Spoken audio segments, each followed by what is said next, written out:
call this regular meeting of the Carrollton-Farmers Branch ISD Board of Trustees to order at 7 p.m. on September 1st, 2022.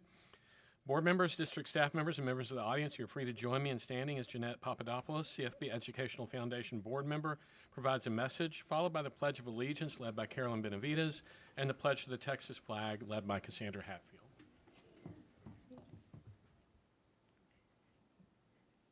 Thank you, Lord, for blessing us with today.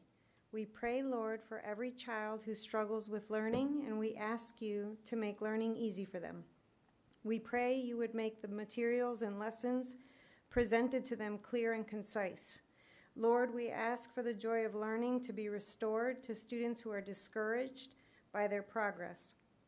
May you give this group of professionals, board members, the knowledge and clarity to make decisions to continue to improve our education system and elevate our youth.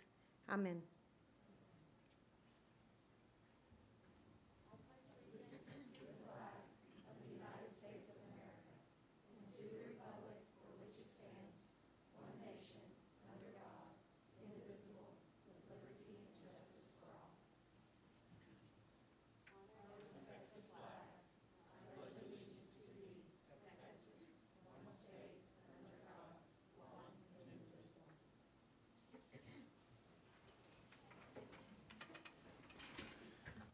Well, thank you all for coming out and joining us on this first night of September. I'm glad to have everyone in the room who's here. As a district, we dedicate all our efforts and resources to our goal of high expectations for all. The board uses this goal to guide all deliberations, decisions, and actions. You'll get to see all deliberations, decisions, and actions of the board in open session, with the exception of some items which may be discussed in a closed session as stipulated in the Texas Government Code, Section 551. Commonly known as the Open Meetings Law. These items typically deal with personnel matter, consultation with our attorney, and real estate. For the record, board members present are Tara Herbachik, Sally Derrick, Cassandra Hatfield, Kim Brady, Ileana Garza Rojas, myself, Les Black, and Carolyn Benavides. We constitute a quorum and may conduct business on behalf of the district. Before moving to the next agenda item, we'd like to remind you all that the board will accept comments from citizens of the district and from district employees. Persons who wish to speak during audience for guests must have completed a form for this purpose and placed it in the designated location prior to the opening of the meeting. When the board addresses agenda item 3, audience for guests, you will be invited to speak, invited to the podium to speak to the board. Brings us to agenda item number 2, which is special presentations and recognitions. 2A, recognitions. I will turn this over to Ms. Parnell. Good evening, Dr. Black, Dr. Chapman, and members of the board. Tonight we have a special recognition, and we want to congratulate Dr. Jonathan Ray. He's from Creekview High School, and he is the Law Academy Director at Creekview, and he has been named the 2021 Teacher of the Year from the American Lawyers Alliance.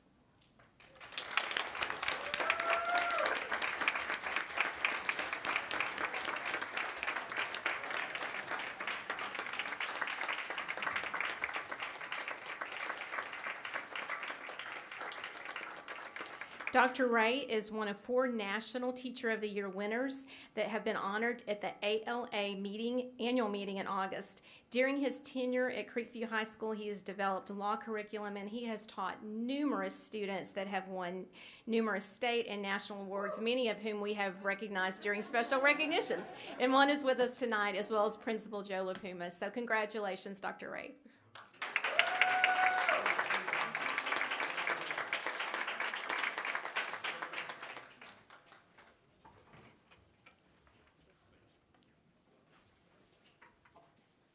And also tonight, I hope you'll take a moment to come up and look at the beautiful artwork in front of us. It's from our CFB art contest.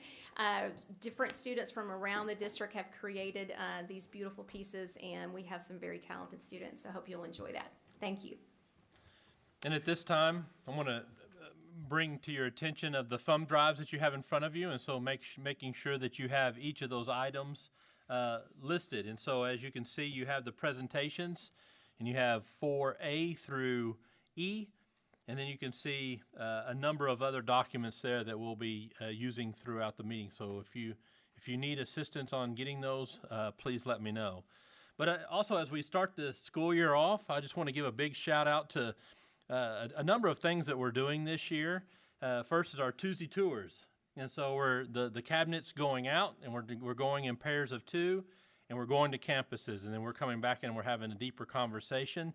But even more importantly is, too, the Wednesday walks, and Dr. West and I, but also we have content directors going with us, and we hit, I don't know, a lot of campuses yesterday. My feet feel it.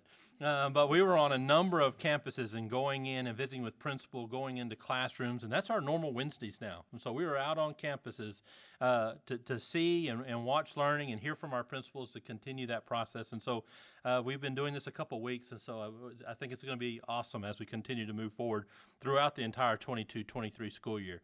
And the last thing is we kicked off our first bond planning committee for the 2023 bond. There was a little over 60 community members there, and I thought it was a great kickoff. Ms. Harbachik is a liaison for that meeting. Our next meeting is going to be on September the 8th, which is this next week, and we're going to continue that work and provide our community members with a number of reports, and our entire cabinet is there, but we are only there as a resource. We are only there if asked questions, that we are asking our community what they want, because as we all know, it's their building, their dollars, and their children. And so we're gonna help them along by just being, again, a resource only, but I think it was a good meeting initially. So Thank you, Dr. Chapman. By the way, that was agenda item 2B, district announcements from Dr. Chapman, and we appreciate that. Hearing the exciting news. Item 2C is update from PTA, and I would turn this over to Ms. Pooja Shah.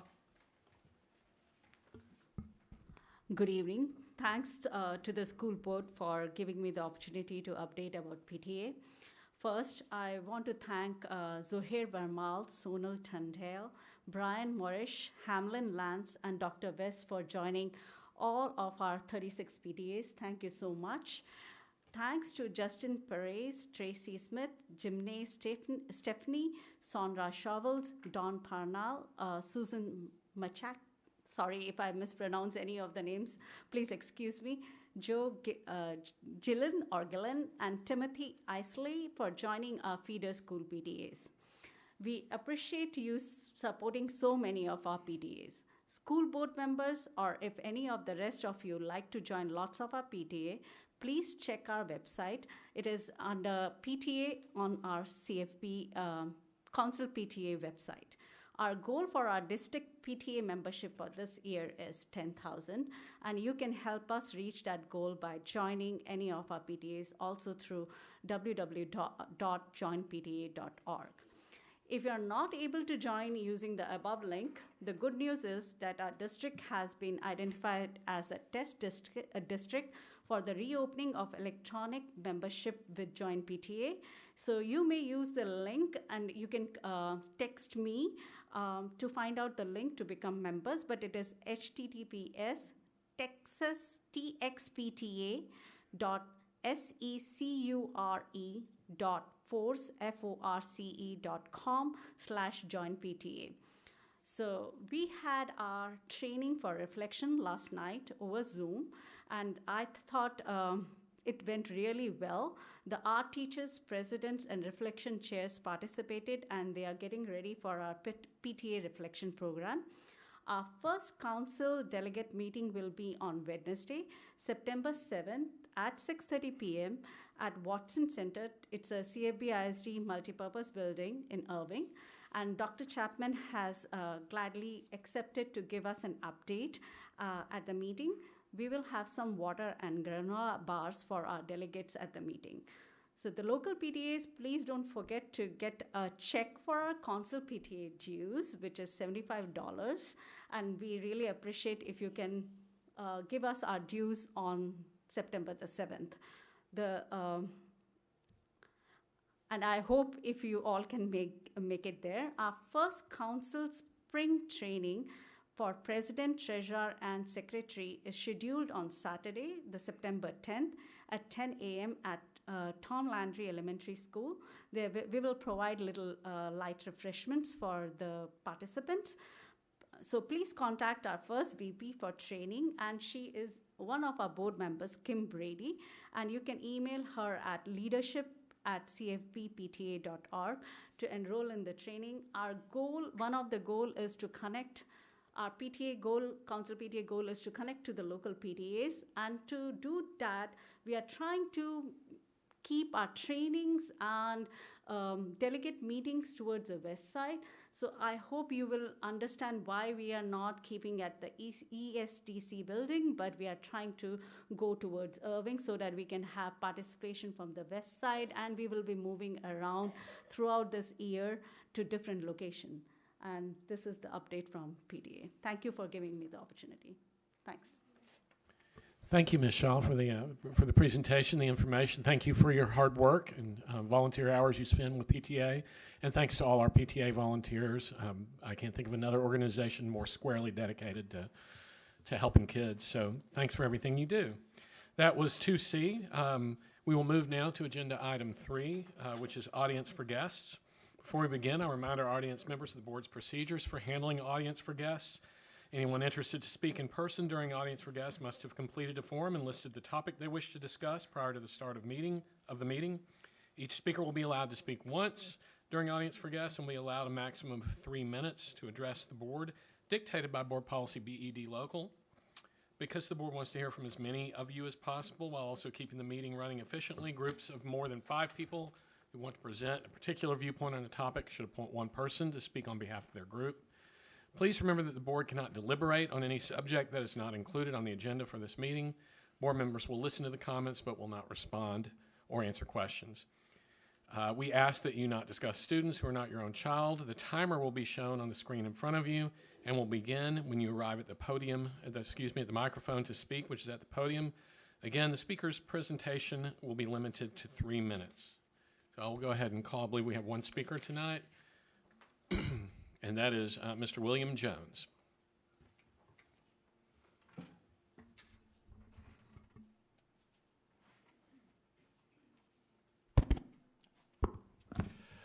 Good evening.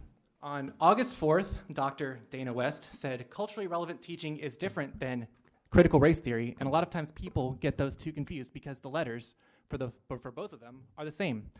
But culturally relevant teaching is about that back to understanding people, understanding where they come from, understanding just like you do in social studies. We learn about a lot of different people.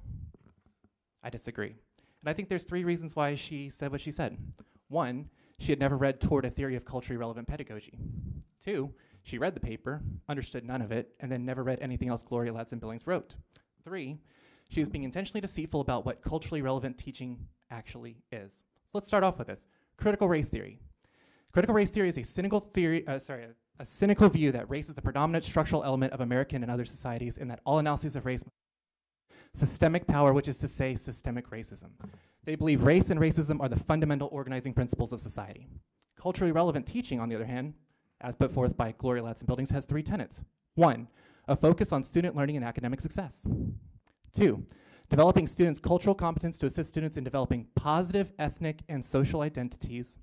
And 3, supporting students' critical consciousness or their ability to recognize and critique social inequalities. All 3 of these components need to be utilized. Let's break that down a little bit. Critical consciousness. This was put forward by Paulo Freire back in 1973, and it goes like this. Critical consciousness is learning to perceive social, political, and economic contradictions and take action against the oppressive elements of reality. The act of raising people's consciousness is a developmental process that makes people aware of social, economic, and political systems that oppress people. Awareness leads to action against these oppressive systems. One of the key components of the theory of critical consciousness is that it frees both oppressors and the oppressed, because the problem of oppression can be as much structural as it is personal. Let's talk about these social and ethnic identities in the second tenet. In the paper Transformative Social and Emotional Learning, referencing Gloria Ladson-Billings in part, states, culturally responsive teaching also challenges racial and cultural stereotypes, prejudices, racism, and other forms of intolerance, injustice, and oppression. It encourages being change agents for social justice and academic equity, and mediates power imbalances in classrooms based on race. So if we were to take these last 2 tenets and apply them together, the goal is to raise a critical consciousness in students, critique society, and push back against the perceived oppressive systems. Social and ethnic identities can be gender, sexuality, or the big one talked about in almost every paper, race. They are turning your kids into critical theorists, and the emphasis on race would make them critical theorists. They are turning your kids into critical race theorists. If you still don't believe me, I have 5 works here put out by Gloria Ladson Billings, one of them in the same year that she wrote Towards a Theory of Culturally Relevant Pedagogy, the paper where she coined the term culturally relevant teaching. I would be honored if Dr. West would read the titles of these papers into the record, if you'd be so kind to do so.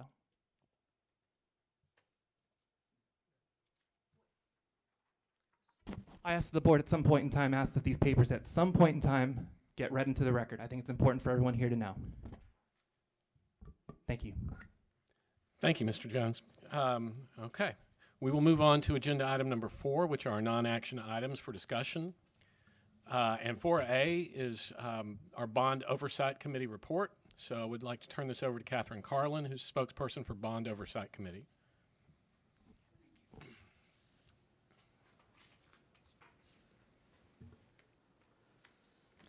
Dr. Black, members of the board, Dr. Chapman, my name is Catherine Carlin, and I'm here on behalf of the Bond Oversight Committee in place of Chairman Howard Fisher, who was unable to attend.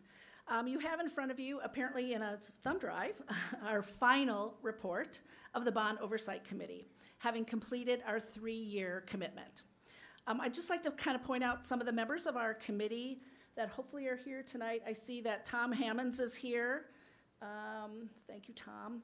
But other members of our committee are, of course, Chairman Howard Fisher, Sidney Drake, Ben Johnson, Mary Lovell, David Yarbrough, and Cassandra Hatfield is our trustee liaison. Dr. Lizzie Johnson of Transcend 4 Consulting has been our facilitator and has provided support throughout our tenure, and so we're grateful for her leadership. We appreciate the opportunity to learn about the important investments being made to our students, faculty, staff, and community, and we thank you for your confidence in us with this mission. On behalf of the committee, I'd like to summarize a few key points in the report and then be happy to answer any questions that you might have. As you know, the Bond Oversight Committee serves in a voluntary advisory capacity to the trustees and administration, and in a nutshell, it's viewed as a resource to help assure that the intentions of the 2018 Citizens Bond Plan Committee were executed. Our committee meets bi-monthly. A typical meeting is we start out with a report from architects and from consultants and contractors, typically followed by an update from Malcolm Mulroney, the Chief Operations Officer, who gives us status on the construction process and progress, as well as the financials that go along with that. And then after that, we can ask him questions and we can provide input that he might ask of us. This last year, we've been really fortunate that we can meet in the various facilities that have had a substantial bond funding toward them. We had one action item from last year's report, that being to create a plan for communication with various stakeholders, among which are the roughly 70% of voters who do not have children attending public schools. And indeed, the district has acknowledged the importance of engaging stakeholders beyond the families who do have students in the district. This outward-facing communication continues to be a challenge, but it's especially important at this point in time as we begin to talk about the 2023 bond effort. In our view, the economic and voter climate in 2023 is significantly different than it was in 2018, making it critical that we adequately advertise ribbon-cutting ceremonies and open house events to engage the community at large and showcase the results of the 2018 bond effort. And then let me share some final observations. At the time of the 2018 bond, CFB was undergoing, as you are well aware, major leadership changes. This, coupled with this being the first bond in over 15 years, made for some growing pains of the committee in terms of purpose and scope. In fact, this may have been CFB's first committee of this type.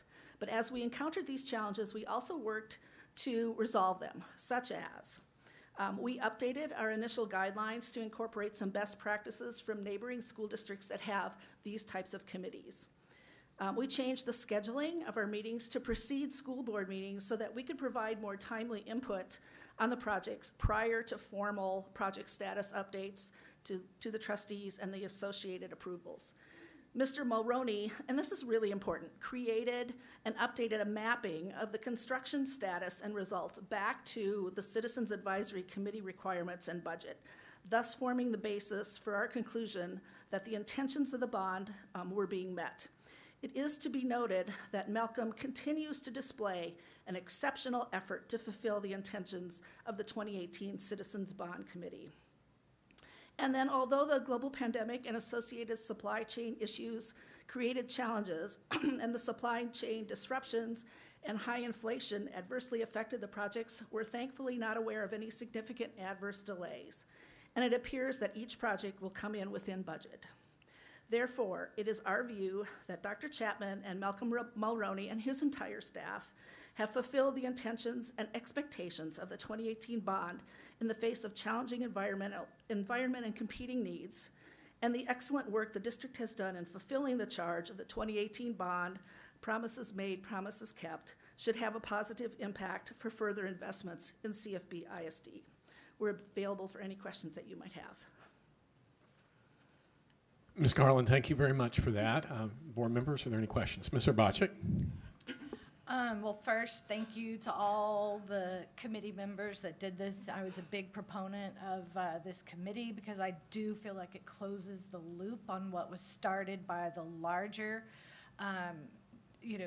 collection of our citizens as we've just started for the next process, and allows that additional contact, I think, with our community. I've personally used the resources of the Bond Oversight Committee when projects were coming before the board that might be different or didn't make sense or what. I said, well, what did the Oversight Committee? Okay, if you decided, if y'all reviewed it and heard the information, and I found it to be a valuable resource, and I appreciate the effort. Because it's a 3-year. It was a long. It was a long commitment. Well, it sounds like that, but I think it went by pretty quickly, actually. Well, if we think about it, I guess it did. But and I know we did stumble in the beginning in trying to figure things out for the reasons that you mentioned. But I believe that will set us up successfully for moving in to complete the process for our next bond as we do that. So I really appreciate the efforts. I appreciate the final observations. I was trying to skim it and listen, so I appreciate all of the effort. And please pass my thanks on to the rest of the team. Thank you. Thanks. Ms. Derrick? I want to echo what Ms. Urbacek has to say and thank your team for all the work that y'all have done. Many of you were carryovers from the initial group, which means it was more than 3 years. I started with y'all back in 2017 prior to being on the board. Y'all fought for what was right for our district. You weren't going to take no for an answer. You always made sure we were doing what was best for kids, and I applaud each of you for that because I knew we were in good hands because y'all continued to show up year after year making sure we did what we needed to do, and I agree. We are now, y'all have created a model that we can carry forward into this next potential bond project. So I cannot thank y'all enough for all the work y'all have done for the last, I'm going to say 5 years, really, some of you. Yeah, thank you. Thank you. Ms. Hatfield? I just want to echo what they said, but having served as a board liaison for the last year, it has been a pleasure to watch the way you guys communicate and ask Malcolm many questions and how he gracefully makes sure that he's very detailed, but more so you guys show up time after time again and ask the questions that hold us accountable for what we said we would do for the taxpayers. And so please echo the thanks to you guys because I know a lot of blood, sweat, and tears went into all of your efforts. Thank you so much. You're welcome. And I think kind of a testimony to what the district has done, and I know that the new bond committee is going to witness this as well, as is that one of the comments that an architect made the other night was that schools are no longer a building in a field, right? They are 22nd century learners in a 22nd century building. And I'll bet every single meeting we were at least one person would say, gosh, I wish I was back in middle school, which seems crazy. But I mean, the environment, right? I mean, you have to kind of wonder about their state of mind. But anyway, but I mean, the facilities, I mean, the chairs, I mean, the attention to detail, the signage, the openness, the space, the collaboration effort that was put in initially with some of the students. I sat in with some of the Perry students as they talked about what helped them learn. It was just amazing. I mean, just the whole process. So beyond just kind of the nuts and bolts of the project and the financials and all that is here is these great, facilities. And I hope that we can really kind of get the word out to the community for them to come to some of these ribbon cuttings, because they're going to just be really amazed. I mean, they only get one letter from CFB per year, and it's got their property tax in it. So we kind of want to make sure they get to kind of see where that money's going. I appreciate it. Any other comments, questions from board members? Ms. Carlin, I can't say anything more eloquently than what my colleagues on the dais have already said, but I do want to just echo our deep thanks for the countless hours that the group has put in over the last several years, and your dedication to the kids of this district, and doing what's right, and holding the district's feet to the fire to make sure we deliver on what we said we were going to do. That's the kind of community involvement that we have to have if we want to be the kind of district that we aspire to be, and that we think that we are, and we want to keep growing, and we want to keep improving. So we really do appreciate it, and we appreciate your being here with us tonight to share it with us. Team effort, so thank you. Absolutely. Thank you so much. All right, we will move to agenda item 4B, which is review of state assessment and A through F rankings, and I'll turn it over to Dr. Patty Parker, who has information for us. Thank you. Let me put this on real quick.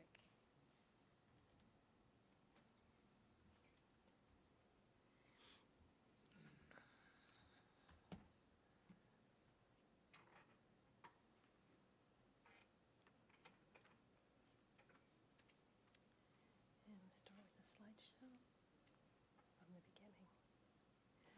Good evening. Thank you so much for allowing us to present the information tonight about our student performance based on last year's state test and the recent release of the A through F ratings. Tonight we're going to begin with a report on TELPAS, which is the English language proficiency test for our emergent bilingual students.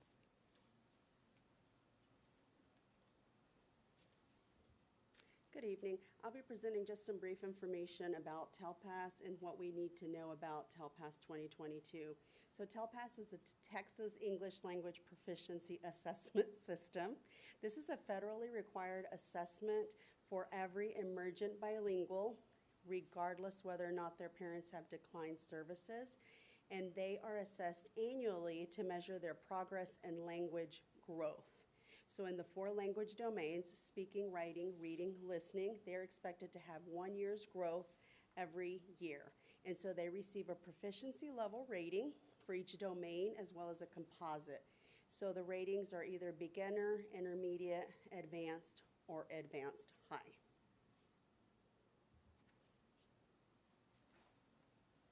So good evening. Like Ms. Perez just said, all students take this assessment. So in our district, 8,095 students took the assessment last year. Pre-K doesn't. So that's why we have about 9,000 emerging bilingual students, and 8,000 took the assessment. And as you can see, the scores that we got in advanced and advanced high, which are the students that receive on-level materials with very few accommodations, amounted to 51% of our students in the district that are emerging bilinguals, which is comparable to the region and the state percentages. We have to consider also that last year we received a large influx of newcomers, and they are included in this amount of students. This 8,000 students also have the newcomers included in them. Now, the Closing the Gap is part of our accountability system, and it's only those students that participate in this measure are those students that have a previous TELPAS rating in the last 3 years. So our newcomers are not part of our accountability for TELPAS because they only have taken TELPAS this last year. Therefore, you see that the number of students is much smaller. It's now 6,192 students compared to the 8,000 that we saw before. And as we can see, about the same number of students met the progress. That means 1 year's worth of progress, moving in their language acquisition. But this year we have more students, so that's why the percentage is a little bit lower. But considering that we have had almost 2 years of remote learning, pandemic, and all that, our students who are learning the language are making progress.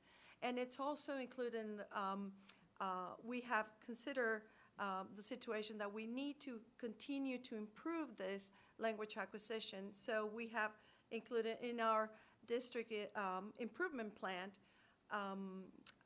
an emphasis on classroom discussions to improve their ORC, which is the assessment that is holding them back in some of the levels. So we are having measures already in place for that.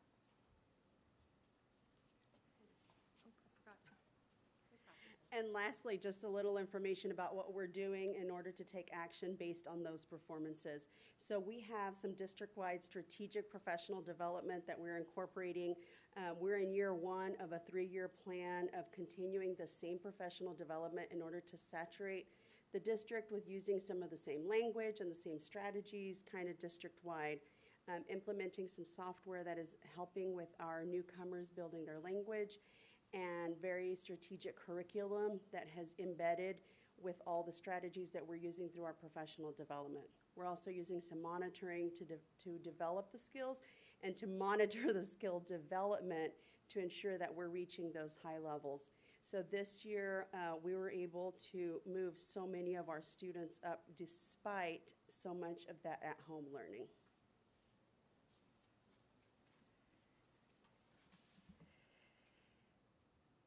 Now, we're going to turn to take a look at how our state reports out the results that our students receive on the STAR and EOC test. We can see that a majority of our tests occur between the months of February and May. And then in June, the scores are released to students and parents. The information that we provided to the board back in June was based on the STAR results that had just been released and included all students who had tested, regardless of how long they had been enrolled in Carrollton-Farmers branch. On August the 15th, TEA released the A through F ratings on their website, techschools.gov. There, based on that, those are the scores for our accountability subset, the students that were here at Fall Snapshot, which is the last Friday in October, and then tested with us during the school year. We can also see that there's going to be a continuation of release of information from TEA. The next piece of information we'll receive in about mid to late November, early December, and that's our Texas Academic Performance Report, also known as TAPER. That will follow, and we'll wrap up the review of 2021-22 when we bring forth to the District Improvement Council Committee the District Annual Report, and that will occur in January of 2023. Turning now, let's take a look first at participation rates, and we can see here that we've returned to our pre-COVID participation rates, both at the state and at the district. And this is incredibly important because in order to find out where our kids are, we need to see where they are at that point in time, taking the test in the spring. When we look at student performance, we can see we're not quite there yet to meeting our pre-COVID passing levels. But we're very, very close we're going to dive down into the data here in a few minutes to look at each of the subject areas. We can see here that at the all grades, all subjects level, that the state increased by 7 percentage points from last year. And in Carrollton-Farmers branch, we increased by 9 percentage points. Here, with regard to English language arts and reading, we can see that both the state and the district matched their pre-COVID STAR performance rate, with Carrollton-Farmers branch having an 8 percentage point gain in student achievement. In the area of math, at 71% approaches grade level or above, our district saw a 10 percentage point gain from the prior year. Similarly, at 72% approaches grade level or above, there was a 10 percentage point gain in science as well. In the area of social studies, CFB had a 5 percentage point gain, whereas the state had a 2 percentage point gain. And believe it or not, when we look at this slide here, we can see that it has been 3 years, 3 long years since ratings were assigned to campuses and districts. Due to COVID-19, the last time the A through F scores were actually applied to campuses and districts occurred for our 2018-19 school year. So with regard to the 2022 accountability overview, Carrollton-Farmers branch earned an overall letter grade of a B+, a high B, with 88 as their score. Since it's been quite some time since we've really looked at the A through F system, I wanted to share this evening how the overall scores were actually based. So our state accountability system has 3 domains. The first domain is student achievement, and domain 2 is school progress. And whichever score is the highest between those two, that will account for 70% of the overall rating for the campus or for the district. Then, domain 3, closing the gaps, that accounts for 30% of the overall rating.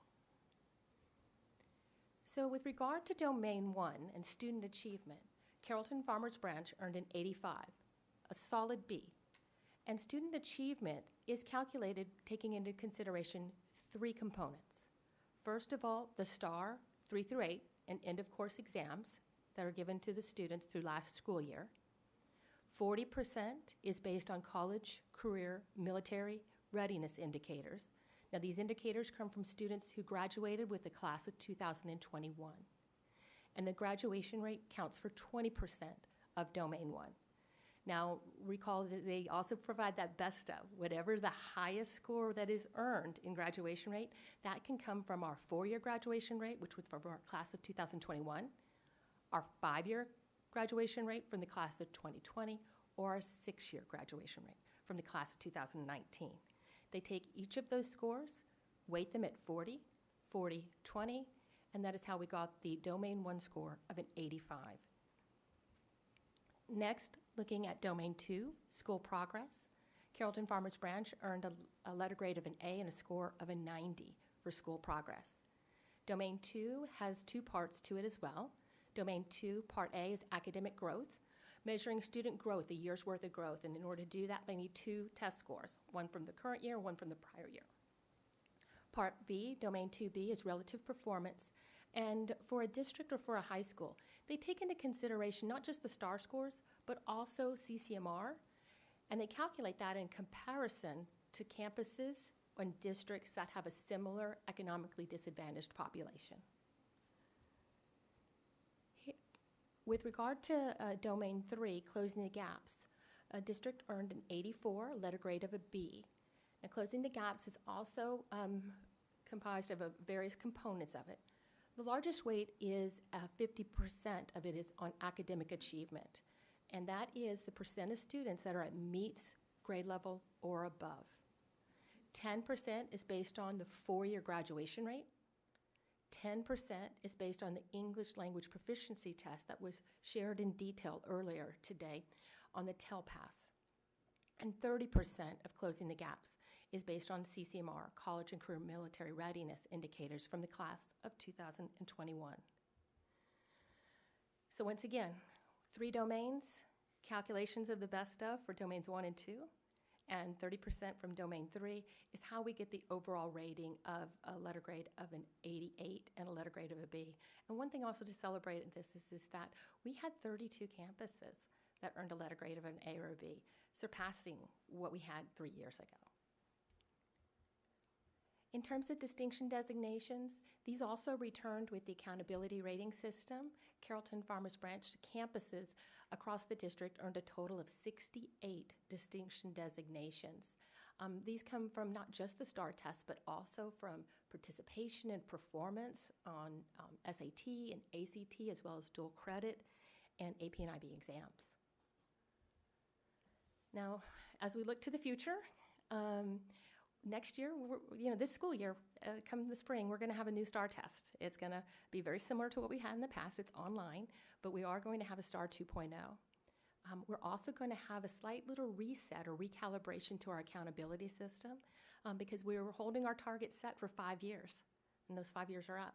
And so another 5-year set of targets are going to come our way, and it's nice to have it coinciding at the same time as introducing the STAR 2.0.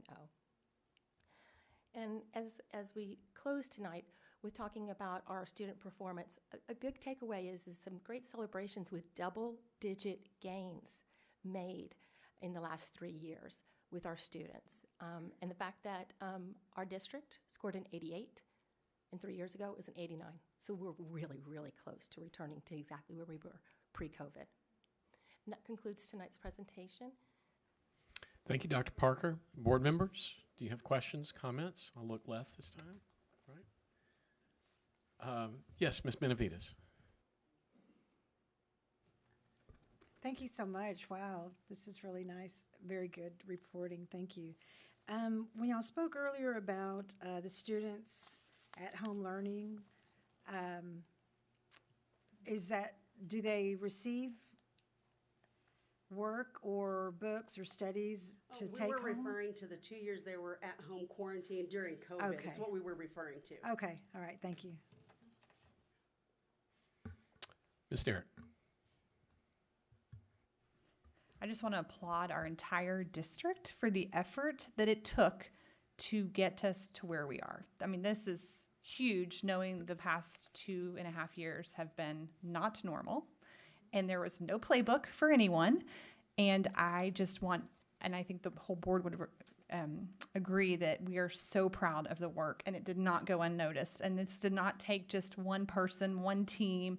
This was an entire district effort to get us where we are today, and this is good for kids. So congratulations to all. We're so happy. You're here. Any further comments? Ms. Brady. I was just going to say, or ask if it was inappropriate to start clapping. I think it's amazing. Y'all, everybody did great. Amazing.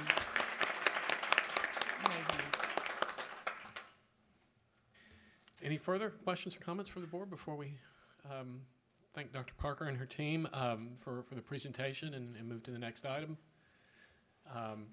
Dr. Parker, thank you again. I can't say it more eloquently than Ms. Derrick has already said it, but Dr. Chapman and I have had lots of talks about, we both knew that the numbers were going to come back up once we got back in school, and so the board has a lot of faith in the people out in the schools doing the work, and the people in the instructional department, and this doesn't happen. This kind of movement over such a short period of time doesn't happen without people really getting down to every, one kid at a time, right? As Dr. Chapman likes to say, by knowing kids by their name and their need, right? So thank you to everybody out and on every campus in the district for doing what you do and sticking with it through a really difficult time and making really big gains this last year. So we can't wait to see where we are this time next year. So, all right. Let's move to agenda item 4C, which is CCMR and college courses. And Mr. Inslow will bring you to the podium.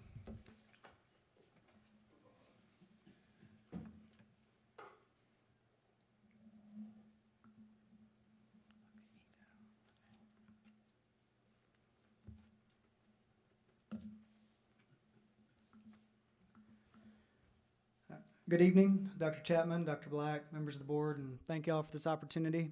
The objective big picture for CCMR is to support post-secondary readiness and post-secondary access. Tonight, I'll focus specifically on readiness and how balance is better for supporting student outcomes and for meeting accountability goals.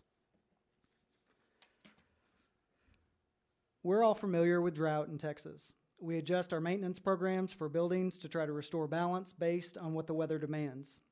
Sometimes we have to water a little more here or there, or direct the water somewhere else. Sometimes we have to make repairs beyond our control or because of our own maintenance issues. We all cross our fingers the whole time we don't need foundation repair. CCMR isn't much different. Our published vision is for students to graduate high school prepared for a college, career, or military path of their choice. We don't tell students what path to choose, and sometimes those choices change from class to class. Sometimes events happen beyond our control, and sometimes updated programming takes time to implement and to be reflected in our data reporting. We're absolutely going to celebrate the recent rain, but droughts don't end overnight. There are a couple cracks in the drywall that will show up in data for at least another accountability cycle, but Our building is still structurally sound because of the strength in our foundation. Just like the CFB5 that drive, we recognize interdepartmental support as the inherent foundation of our building. It won't be seen from the 30,000-foot view, but our overall CCMR percentage can't be achieved in isolation. We have spent the last 2 years strengthening interdepartmental communication and collaboration to ensure that support is balanced across the TEA CCMR indicator areas and that all district departments are informed and involved. Beyond our foundation, balance is better for the integrity of our building because readiness isn't about picking a single path to a positive student outcome. We promote a range of post-secondary options because our students' plans are not all the same. Almost 60% of our graduates who are CCMR Met achieve more than one indicator, and campuses with balanced support across the framework are better positioned to respond to fluctuations in student and district needs. Let's briefly take a look at each indicator. Tsi Criteria combines scores from SAT, ACT, and TSI-2 and completion of PEIMS college prep courses. It makes sense that this area receives a lot of attention because of the visibility of assessment scores, because colleges use these assessments to determine readiness for credit-bearing course placement, and because meeting TSI criteria through assessment is a requirement for student inclusion in calculations of CCMR outcomes bonuses. A key focus for maintenance this year will be updating the implementation of college prep courses. There's no doubt that TSI criteria is very important, but overall student outcomes cannot be supported by focusing on this area alone. The indicators grouped here are all separate programs with a common goal. Stacy Carroll, our Executive Director of Advanced Academics, will explain how their implementation requires their own unique balancing act. So we offer a wide range of college options in CFB. ISD and students that are enrolled in early college high school are scheduled to earn college credit up to an associate's degree, as well as students can earn credit in multiple content areas through our comprehensive campuses. AP, dual credit, and UT on-ramps all provide credit options through different course formats and different credit award structures. Decisions about district course offerings are based on considerations of those differences, on student needs, and on comparative outcomes data. This approach will continue to improve the opportunities within CCMR framework for students and for campuses, and we will continue to work together across departments to review data and to program updates I'm off this evening. And program updates each eligibility cycle to make sure that we optimize the intentional college credit plan.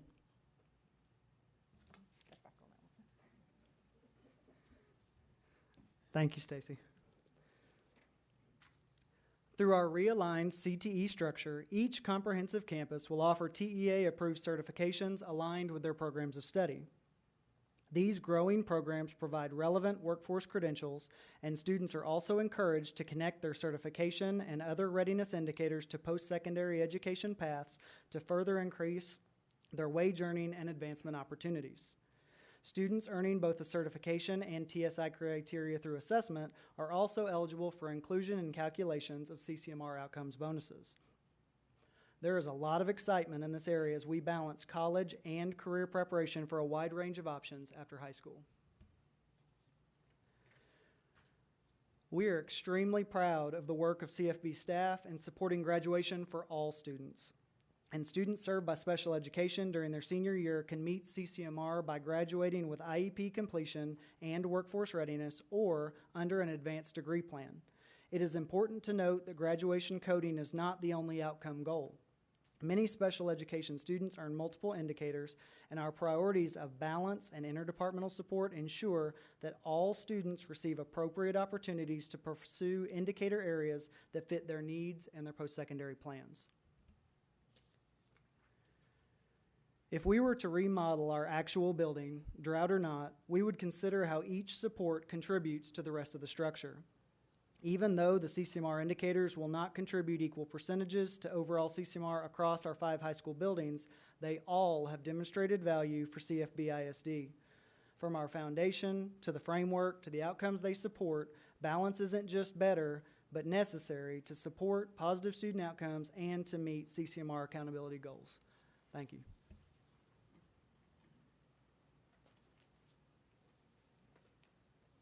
Thank you, Mr. Inslow. Board members, are there any questions or comments for Mr. Inslow or Ms. Hunt? Ms. Herbacek? Thank you.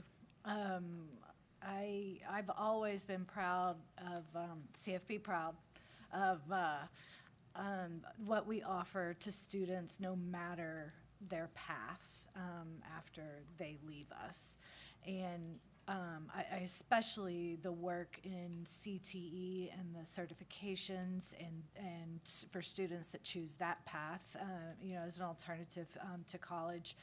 And I think it was really evident just for my colleagues on the board at our board, at the bond meeting the other night, there was a big focus on CTE and the facilities and what had happened and all the positive things and all the offerings.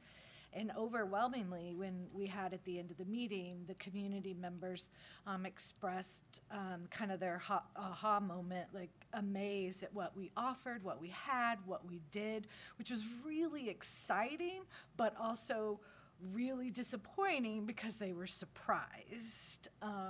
So I know that's a focus for, not for this this presentation, but something of getting that message out. I know the information is on the website. I know our students know about it because y'all communicate it, but for our community, because it is so positive, because I think those are programs that can change a generation, change the outcome for a family. So it's really great work, really great work. Thank you. And there's, all the way across the SEL PR department under Ms. Gillen, there's amazing things happen across the board, so thank you. Thank you, Mr. Herbacek. Any other board members have any comments or questions this time? Mr. Inslow, thank you very much for your presentation. Ms. Hunt, thank you for your assistance as well. And we will move to 4D, which is Human Resources Report, and this is Dr. Randy Davis. Dr. Davis?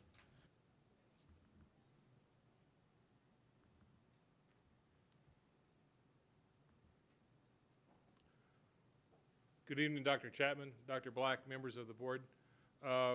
Following these two great presentations, prepare right now to be underwhelmed. I can't follow the awesomeness that was just presented up here. But what I can talk about tonight is how we recruit and retain our employees in CFB ISD.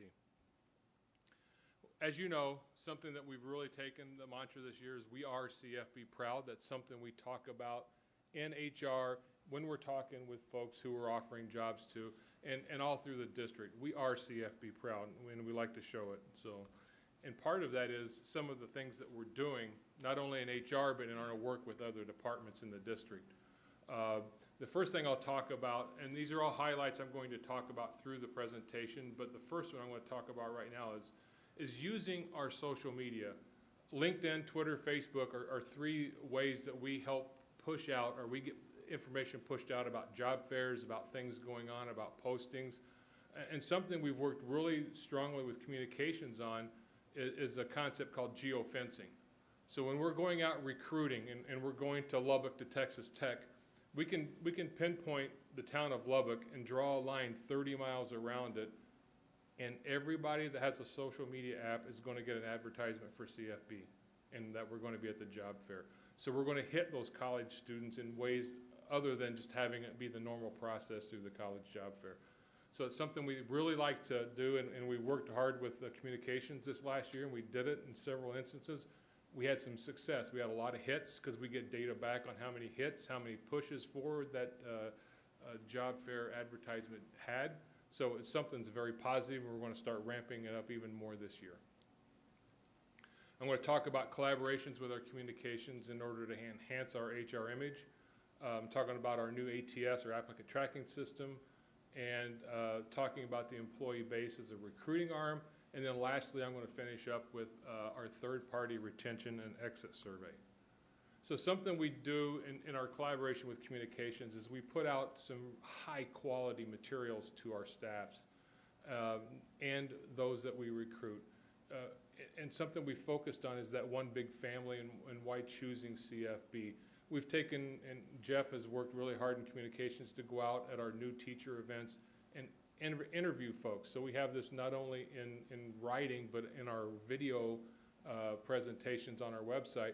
We want to talk to our teachers and find out why they want to be in, why they chose CFB and want to be with us. Because they have great stories, and if we can have them tell their stories, it's a great marketing tool for our district to get out and talk about why people are proud to be in CFB.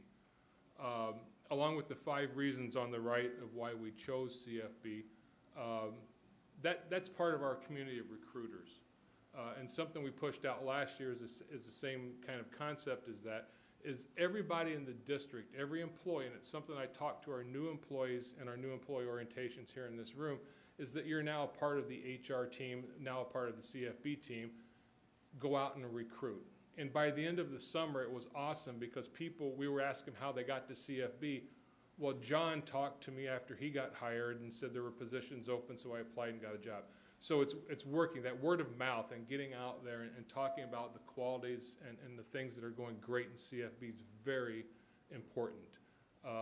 Some of the things to touch on is that teacher incentive allotment that we have for our teachers, increasing the stipend for our bilingual teachers, for our special education teachers, a stipend, looking at our technology support and our child care are things that we talk about, and it's part of our discussions with our future educators and also support staff, because it doesn't just start with our teachers, it really goes through our entire system. In our recruiting, there are several ways that we're doing recruiting. Since COVID, we've really taken on to some virtual recruiting. We've got a platform which the principals love.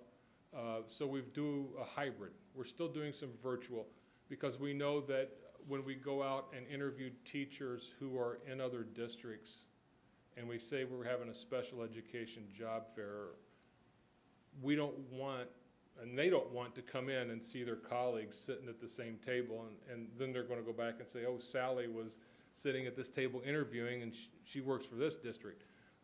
So virtual is a nice confidential way for people in the profession to be drawn into CFB. Do it kind of risk-free because no one's going to talk about it. No one knows it but them and our recruiters. Last year we started a student-teacher interview day. So every fall and spring we get a group of student teachers from universities that I'll show you in just a minute. Some of them we contract with. We offer them the opportunity to sit with our principals and have 5-10-minute discussions. It's not a quick interview and a turnaround, but it's actually that one-on-one time that they don't get in a regular job fair. We want to capture them early, make sure that those student teachers are looking at CFB as a place that they want to call home. We also, with those student teachers, we met with them as an HR department and gave them some great tips and tricks and tips on how to navigate the CFB style, and it's working. It's working well, and we're getting a lot of our CFB student teachers, especially in the fall, starting them off in December if we have openings. Our district job fair last year, we came back to in person. It was successful. Our numbers were down, but in talking to colleagues, numbers were down across the region. But we're still looking at that for April 1st of 2023, and that's something we're really aspiring to hit real big, and we'll still have it at Ranch View High School. We also have support staff job fairs. We do both in person and virtual on those as well, and we've held those right across the street at the SDC building.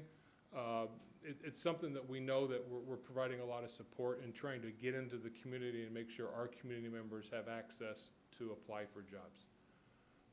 And then university job fairs are starting to move more in person, but we've noticed in talking with our colleagues and talking with our recruiters who are going out, attendance has been a little bit down on the university side as to what it was in the past. So we're hoping that rebounds as we get back to normalcy. Something we've done internally in our HR office is decrease that time to hire. To be honest with you, I've talked to somebody we just hired, and that person interviewed one of our employees to go to that district that she came from. It took them a month to hire him into that district, and she recommended him before she left. It took us 24 hours once the recommendation came to hire her in our district. So we're doing the things, we're streamlining our processes, and part of that new applicant tracking system is going to help us be even more efficient in HR to make sure that once principals like Leon Schulek in the back of the room sends a recommendation over, if that day we can do it, we're going to do it. We're going to get everything we need done and make an offer to get that person in our district. Because the longer we delay, the more the risk of them going somewhere else. We're also aligning our internal resources, making sure that we have checks and balances within our department to ensure that nobody's falling through the cracks. Because this summer we saw, a lot of people being hired, and we were churning a lot of folks through the system. And then that shift in our ATS, which I'll talk about now. Currently, our applicant tracking system, if you've been online to look at how we post our jobs, is antiquated. It served its purpose, but what we need is something that our users, our people that are applying for us, are going to aspire to. They want to see us as a technologically advanced district. They don't want to see something that's 20 years old that is very difficult to navigate. I had to do it when I applied to the district. It's cumbersome, and my last job was with a software company working with this kind of thing. So it frustrated me. So what we've done is actually, we're rolling this out in the next couple of weeks. We're going to send out some information tomorrow to principals for trainings, but still with our software company Frontline. It's just the better product that they have, and they've integrated with our system in Teams. People are going to be able to go to this landing page and have a better view of picking and choosing positions they want to apply for. And the big efficiencies, this is a national software that if they've applied, and most likely they've used this to apply to another district, they can log into their existing account, bring the information forward, and they might only have to answer 5 or 6 questions that we have specific to us. So it's going to quickly speed up the time and capture. People get frustrated and leave the site and don't finish an application. By having this, it's going to capture more applications and make sure our candidate pool is high for our principals and building leaders. Some of our recruitment efforts internally, we're looking at a Grow Your Own program. We have some current employees, support staff who are currently at Dallas College getting their early childhood degrees. So we're supporting them through that. We're making sure we still have a good relationship with Dallas College to get more cohorts going. Our high school seniors, we meet with them every spring. Those that are interested in education, we have a Future Teacher Promise program where we're going to guarantee them an interview and the potential of having a job as a teacher in CFB if they meet the qualifications once they graduate college. So they have a place to come back to. We want to start working with our departments in the buildings and looking at transportation and looking at other departments. If we can hire someone once they've graduated, if they're going to stay local and go to college, why can't we hire them, use them as a bus monitor? Some might want to drive a bus at 18, 19 years old, or they might want to go in and serve some of the classrooms in CDA or after the bell. Whatever it might be, we want to try to hook them in. They can even start getting their TRS retirement built starting at 18 years old. So it's a good thing for them to start their career early. And also the university partnerships with the student teachers and making sure that we increase our candidate pool. And this is just a few. I'm not going to read all of these, but these are a few of the universities, most of them that we work with right now that have student teachers or have had student teachers in the district.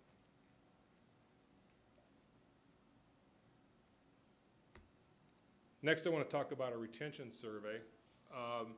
Our intention with the retention survey is to look at and get feedback from our staff on how we're doing in our buildings and as a district.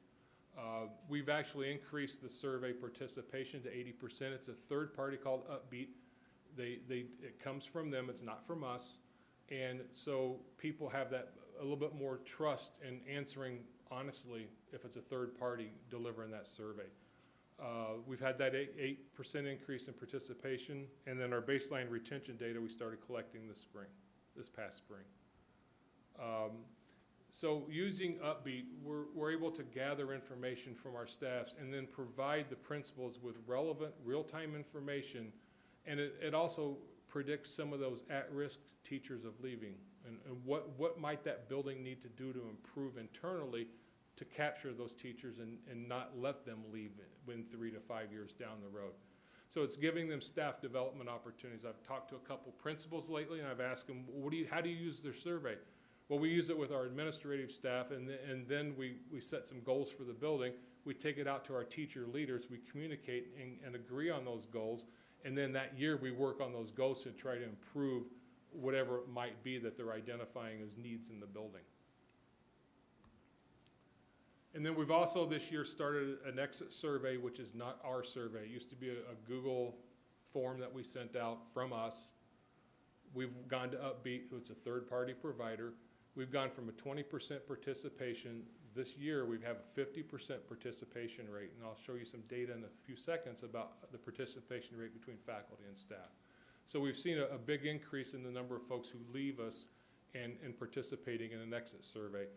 We just received the information on that last week, so that data is going to be shared out with the chiefs and the principals to make sure that they understand within the buildings why people are leaving. And then this fall, our directors being out in the buildings more, they're going to start talking to some folks in different, 3 to 5 years, 5 to 10 years on a stay survey. What makes you want to stay in CFB? What is it about CFB that keeps you here? So we want to know that data too, so that we can make sure that we're supporting those folks throughout their career. When I talk about that exit survey data, it looks at 3 different factors for faculty: the school, the district, and personal factors. 50% of those surveyed that answered the survey, there was 50% participation rate. 79% of those folks said they were leaving CFB because they were moving out of this area. We know that the economics, and we talked to a lot of folks that said, I can get a job, and I have one of our former teachers who lives by me. He goes, I can get a job in my district. It's 2 miles from me. I don't have to drive 25 miles. So it's a cost savings for me and my family. So that's what we're seeing, is a lot of people are moving for that reason. 80% of those faculty surveyed and answered said they would recommend CFB as a good place to work. I don't say great, it is great, but it recommend us as a good place to work. While 69% say they trusted their school leadership, and 65% were satisfied with their school leadership. What I thought was interesting, and they asked a question about COVID, people weren't leaving. 93% were not concerned about the health risk posed by COVID, so COVID wasn't a reason they're leaving. And the data is very similar with that of the staff. 49% participation rate, 86% were moving out of the area, and these are those non-certified personnel. 82% said they would recommend CFB as a good place to work, and 72, 71 on trusting their leadership and satisfied with their leadership. And then 82% said they were satisfied with their work assignment that they had in CFB. And then again, 92% were not concerned about the health risk. So this is the first year we've done this exit survey with this data. It's going to be nice to start communicating that out to the buildings so that they can see the data. If they have enough of an N within that building to be measured, they'll have data on why people left their building, and they can also use that, triangulate that data with STAR test, triangulate it with the retention survey, and start making some really good decisions in the building about how they can work with their staff. So what are 3 takeaways I want you to take from this presentation tonight? It takes a village. Recruiting our top talent takes all of us, and it's great when we get out and talk in the community and talk about CFB. That active recruiting does increase our talent pool, gives the principals a great place to go so that they can pick the best talent. And then our new applicant tracking system is going to make that leveraging that technology is going to make a UX or a user-friendly environment for our candidates, which should also increase our talent pool. So we're doing some great things to build up that pool and make sure our principals and our building leaders have talent to pick and choose as they move forward. Thank you. Dr. Davis, thank you for that. I'll ask the board members first if there are any comments, questions that they have. I'll look to my left. To my right. Ms. Derrick. I have to ask the elephant in the room question that, everyone's talking about this fall is teacher vacancies. Where do we stand as a district? Right now, as a district, we ran our numbers. Well, it's going to be skewed right now because we're leveling, but we were at 99% fill rate in the classrooms in elementary school. We were very close behind that in high schools, but we're right now doing our leveling process. But we're really set within the buildings. Excellent. Thank you. Thank you. Yes, Ms. Benavides. I was thinking about recruiting within when you talked about the 18 or 19-year-olds wanting to drive a bus. Maybe you should say who wants to retire at 40, right? That's a good way to put it. Yes, ma'am. I mean, everybody wants to do that, right? Yes, ma'am. Thank you. Your report was great. Thank you. Any other comments, questions from board members? I just want to thank you for the presentation again, Dr. Davis. It's always, I think, been hard in this area, recruitment and retention, because as you mentioned, there are so many options without having to pick up and move to go from one district to another. So we have a lot of competition. And in this day and age, as Ms. Derrick points out, it's a national news story, the difficulty finding people to work in schools, teachers, and staff. And so it's a big challenge. And I appreciate the way that you guys are thinking out of the box and using technology and using data to look at why people stay and look at why people go. And I think all those things will serve us well as we move forward. So I appreciate Dr. Chapman having you here to present this to us tonight, and I appreciate you for presenting it. So thank you. Thank you. All right, we will move to agenda item 4E, which is the fourth quarter report. Dr. Chapman, this is you.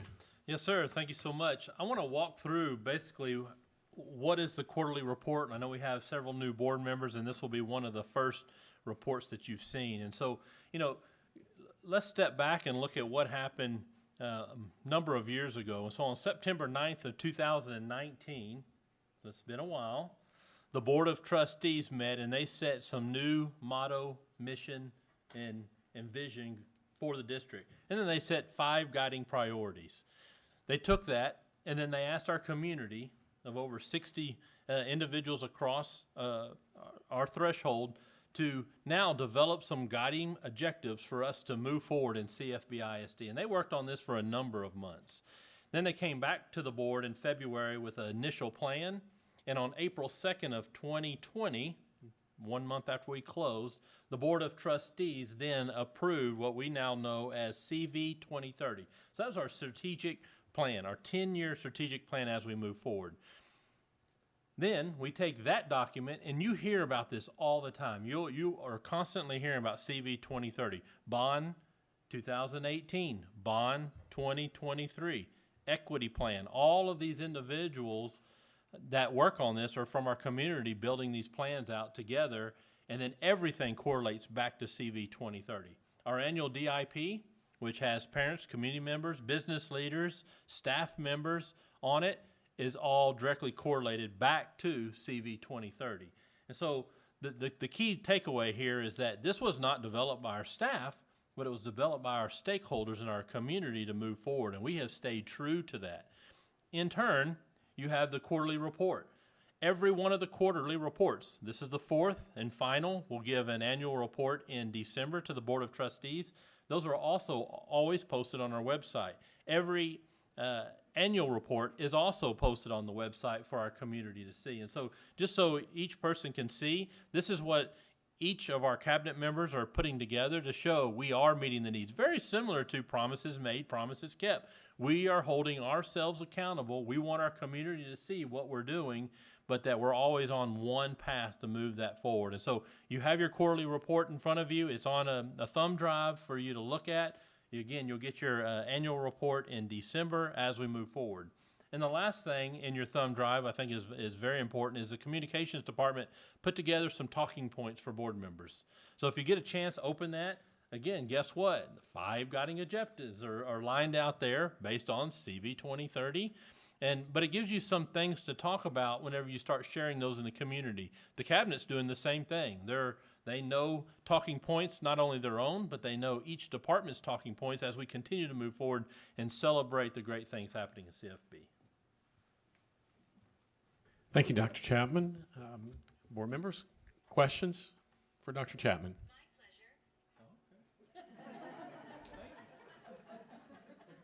There's a ghost in the machine.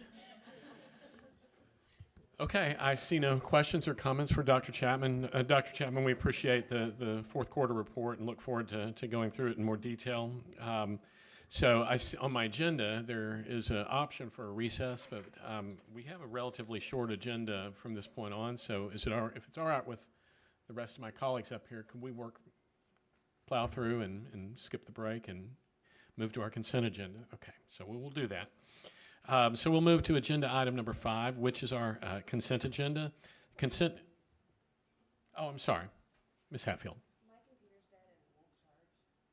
Now I can't see anything.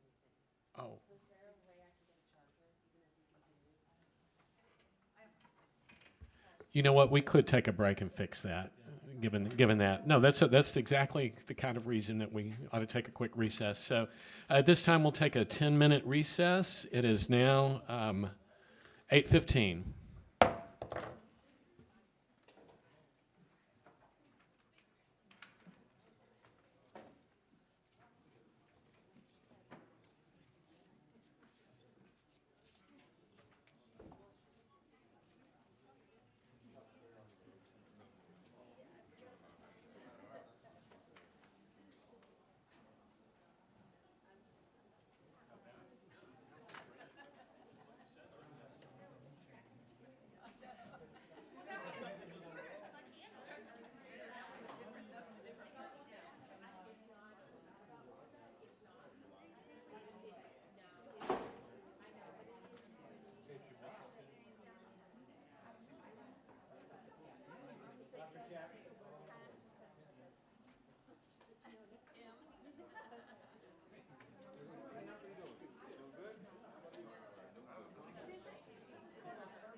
Good though. Takes a lot to wake me up in there. Huh? Takes a lot to wake me up in there. I thought that was really good.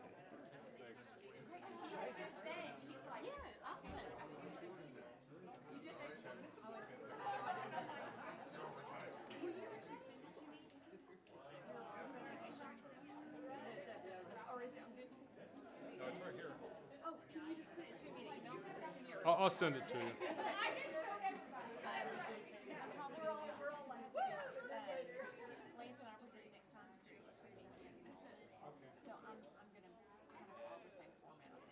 Okay, we've got everything?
Joe will have to real quick.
All right. This meeting of the Carrollton-Farmers Branch IC Board of Trustees is called back to order at 8:25 p.m.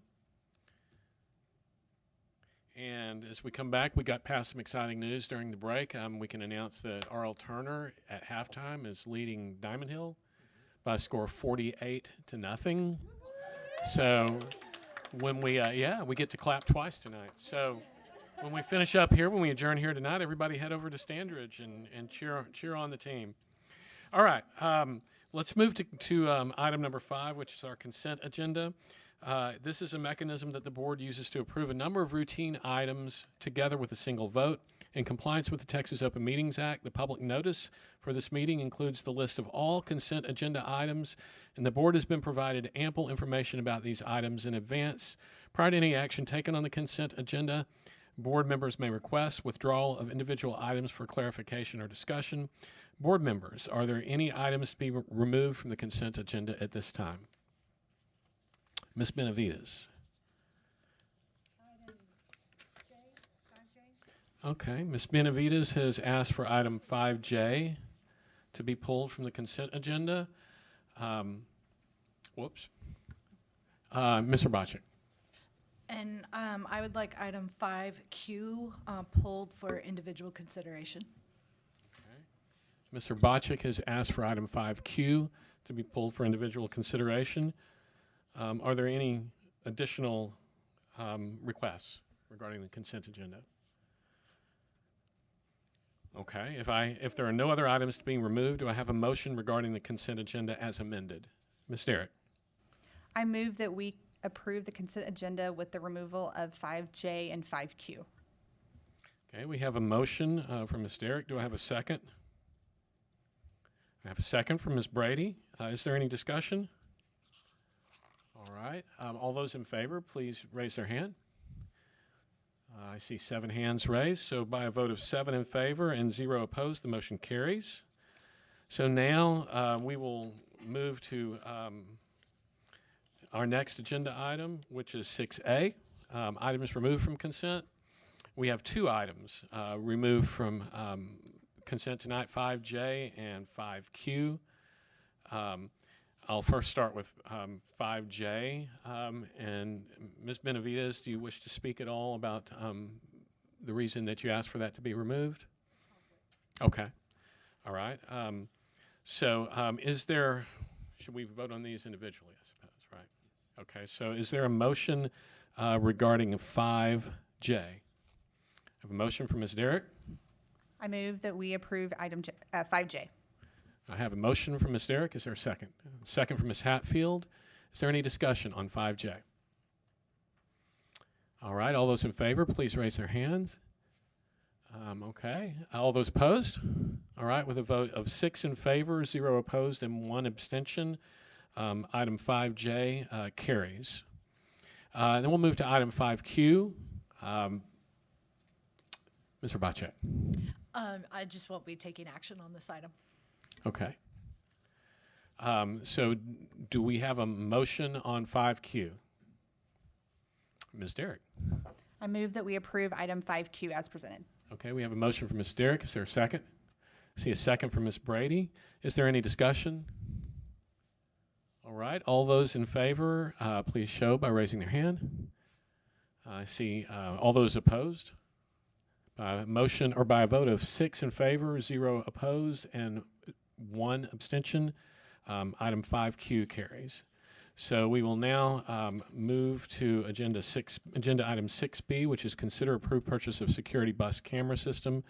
Mr. Hill, this is your turn to step to the podium. Thank you very much, Dr. Black and Dr. Chapman. This is a new high-end 4K video camera system that we will install on every single bus. We do have 3 different systems right now. We have a very old system that we inherited from Dallas County Schools. We have another system that was put in a few years ago, and then we have another system that was put in several years ago, trying to make it better from the old Dallas County Schools. This does a couple of things for us. Number one, it is a protection for the kids. This new system is a 4K camera. There are 6 cameras 5 cameras inside the bus, and you will be able to see down inside every seat. So a lot of times in the past, when we had a camera system, you could see the top of the seat, or you could see the back of the seat, but you couldn't see what was taking place, such for like graffiti or vandalism, or if they have a vape, or if there's something going on. So this is a much more advanced, you know how technology is, about every 2 or 3 years it like rewrites itself. Well, this is the latest and greatest as far as rewriting. We also have 3 cameras outside the bus. This is also a protection for the children. We'll be able to see in front of the bus, in the rear of the bus, should we be hit or there's something that takes place. We also have one going down the side of the bus where the child gets off, so that we would be able to see what is going on. This has a dashboard. We can look in live on any bus at any time, anywhere, not just in the district. But we can look in. It runs through a cellular process, and the district has received a grant that we're also putting Wi-Fi on the buses, and they will tag team together. So we have like double coverage as far as being able to see that. The second thing it does for us, which I know it's hard to believe, but every now and then we get a complaint that one of our buses has done something wrong, or the bus driver. We had one the other day. This is a wonderful, I love calling people back on video calls, because I know we've been here a while. Can I give a 30-second story? I had a gentleman that called and said that his kid did not want to ride the bus. He was scared because he didn't want to get on the bus. I said, well, let me check it out. So I checked it out, asked the driver, pulled the video, and sure enough, the kid had a right to be scared. The bus driver had slammed on the brakes going through an intersection, but the reason he did was because a sports car did not stop and was doing about 60 miles an hour, and if he hadn't slammed on the brakes, the bus would have been T-boned. It was wonderful to call that parent back and say, you're right, sir. Your son probably has a right to be scared, but here's why. We were able to pull the video. And then it went from a bad call to, well, thank you, and will you tell the bus driver thank you, and thank you for doing a great job. So the camera system really helps out in those areas. And sad to say, it's also a great liability protection for us because now we'll be able to see completely around the entire bus anywhere. Mr. Hill, thank you. Board members, do you have questions, comments?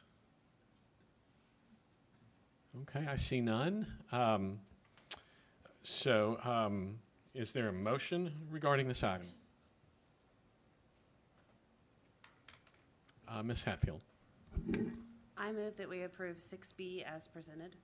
Okay, we have a motion from Ms. Hatfield. Do I have a second? I have a second from Ms. Benavides. Is there any discussion? Hearing none, seeing none, I'll ask for a vote. All those in favor, please raise their hand.